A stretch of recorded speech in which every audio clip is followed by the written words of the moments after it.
So we just have to, as a community, we have to do better.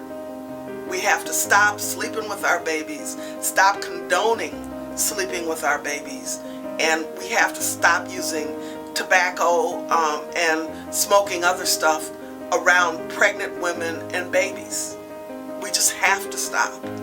When you're drinking and you're being smoking or being around smoke or not eating properly or, not taking the necessary precautions, not taking any vitamins, not going to the doctor. Think about how it's going to be like to raise a child that has birth defects, the child that, and then you were the cause of that, So just think about that. You think you need to get a hit, or you need to have a drink, tell your doctor, get some help. You don't want to wind up with a child that is learning disabled, or maybe they're physically disabled or emotionally disabled.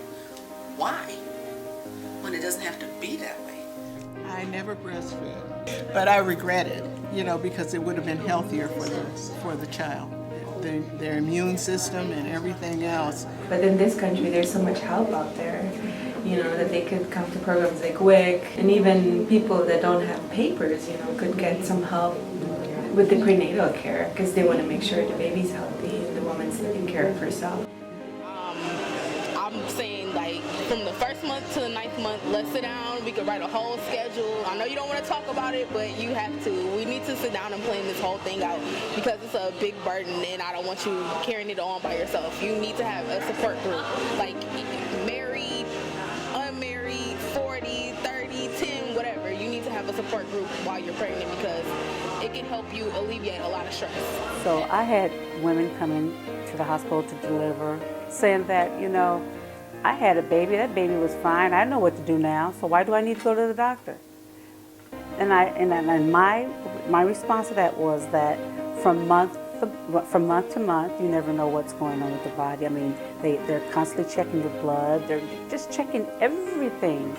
If you're a young mom, don't be afraid to ask them for help. Because you be afraid to ask them for help, the stress builds up.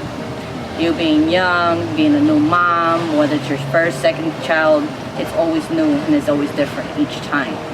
So when you don't ask for help and stuff like that, it leads to things like that. Baby death, you can kill. Always ask for help. Always, no matter where it is, how it is, always ask for that help so it can prevent that from happening. You got to put your thinking cap on. I mean, now that you are expecting a baby, you have to be wise about it because there's so many, the odds are already against you, especially if you're super young, 14, 15-year-old. The odds are already against you that you can have your baby may not make it. And if you want to have a successful pregnancy, you've got to take the situation in your own hands and maybe be a little bit more proactive, ask folk to help you get through this.